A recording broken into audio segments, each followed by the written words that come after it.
नेपाल सरकारले आर्थिक वर्ष 2083 को बजेट मार्फत व्यक्तिगत आयकर प्रणालीमा ठूलो परिवर्तन गरेको छ। अब पहिलो 10 लाख रुपियाँसम्मको आम्दानीमा केवल 1% कर लाग्नेछ भने अधिकतम कर दर भने 39%बाट 29%मा झरेको छ। यो भिडियोमा नयाँ र पुरानो ट्याक्स स्ल्याबको तुलना म गर्नेछु, उदाहरणसहित हेर्नुहोला। यसअघि व्यक्तिगत करदाताका लागि पहिलो 5 लाख रुपियाँसम्म 1% कर लाग्थ्यो भने अब त्यो सीमा दोब्बर भएर चाहिँ 10 लाखसम्म मात्र 1% कर लाग्ने भएको छ। यसले विशेष गरी मध्यमवर्गीय कर्मचारी र पेसाकर्मीलाई ठूलो राहत दिने अपेक्षा गरिएको छ। अब तपाईँले तिर्नुपर्ने आयकरको सीमा कति हुन्छ के तपाईँलाई थाहा छ? यदि छैन भने आउनुहोस् उदाहरणसहित यसमा हेरौँ। सबैभन्दा पहिला त अब हेरौँ नयाँ कर दर कसरी छ।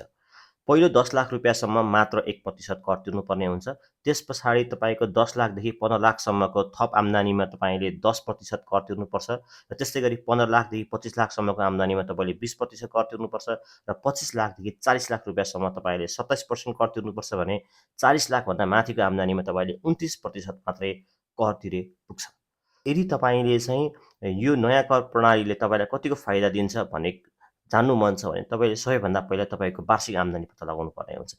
यदि तपाईँको वार्षिक आम्दानी 5 लाख रुपियाँ वा त्योभन्दा कम छ भने चाहिँ यो कर प्रणालीले तपाईँलाई केही बेनिफिट दिँदैन, किनकि 1% कर तपाईँको पहिला पनि लाग्थ्यो भने अब अहिले पनि लाग्छ।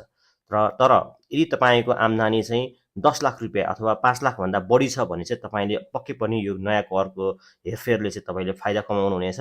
र हेरौँ, उदाहरणको लागि हेरौँ, तपाईँले 10 लाख रुपियाँ यदि तपाईँको चाहिँ अहिलेको वार्षिक आम्दानी छ भने तपाईँले कति कर छुट अथवा कति कर फाइदा कमाउनुहुन्छ त?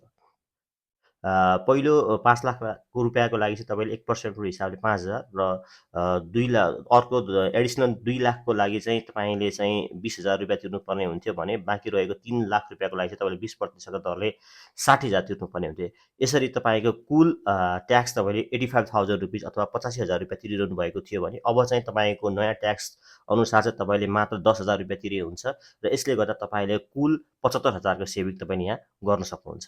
त्यस्तै गरी 15 लाखसम्म तपाईँको स्यालेरी थियो भनेदेखि चाहिँ अब पुरानो ट्याक्स स्ल्याब अनुसार तपाईँले 2,35,000 रुपियाँ त तपाईँले ट्याक्स मात्रै तिर्नुहुन्थ्यो भने अब चाहिँ त्यो ट्याक्स सीमा चाहिँ घटेर 60,000 रुपियाँ मात्र भएको छ र तपाईँले यदि तपाईँको वार्षिक इन्कम 15 लाख रुपियाँ छ भने तपाईँले ट्याक्सबाट मात्र 1,75,000 रुपियाँ सेभ गर्न सक्नुहुन्छ। त्यस्तै गरी तपाईँको यदि इन्कम 25 लाख रुपियाँसम्म थियो वार्षिक रूपमा भनेदेखि तपाईँले पुरानो ट्याक्सको हिसाबले 5,65,000 रुपियाँ तिर्नुपर्ने हुन्थ्यो भने नयाँ ट्याक्सको हिसाबले तपाईँले 2,60,000 रुपियाँ तिर्नुपर्ने हुन्छ। यसले गर्दा तपाईँले चाहिँ 3,05,000 रुपियाँको यहाँ नेट सेभिङ गर्न सक्नुहुन्छ। त्यस्तै तपाईँको ट्याक्स स्ल्याब चाहिँ 40 लाख रुपियाँ थियो वार्षिक रूपमा भनेदेखि अब चाहिँ तपाईँले पुरानो ट्याक्स अनुसार तपाईँले 11,05,000 रुपियाँ तिर्नु भएको थियो भने नयाँ ट्याक्सको अनुसार तपाईँले 6,65,000 रुपियाँ मात्र तिरे हुन्छ र यहाँ तपाईँले 4,40,000 रुपियाँको सेभिङ गर्नुहुन्छ। त्यस्तै तपाईँको एनुअल इन्कम ट्याक्स यदि 50 लाख रुपियाँ थियो भने चाहिँ तपाईँले पुरानो ट्याक्स स्ल्याबको हिसाबले 14,65,000 रुपियाँ तिर्नुपर्ने हुन्थ्यो भने अब चाहिँ नयाँ ट्याक्सको हिसाबले 9,55,000 तिर्नुपर्ने हुन्छ र यहाँ पनि तपाईँले 5,10,000 रुपियाँको सेभिङ पाउनुहुन्छ। त्यस्तै यदि तपाईँको ट्याक्स स्ल्याब 60 लाख रुपियाँ थियो भनेदेखि चाहिँ अब तपाईँले पुरानो ट्याक्सको अनुसार 18,55,000 तिर्नु भएको थियो भने अब चाहिँ तपाईँले 12,45,000 रुपियाँ मात्र तिरे हुन्छ र तपाईँले यहाँ पनि 6,10,000 रुपियाँ सेभिङ गर्नुहुन्छ। अब दर्शकबिन, तपाईँले कति ट्याक्स जोगाउनु भयो र तपाईँको वार्षिक इन्कम कति हो कृपया कमेन्ट बक्समा कमेन्ट गर्नुहोला।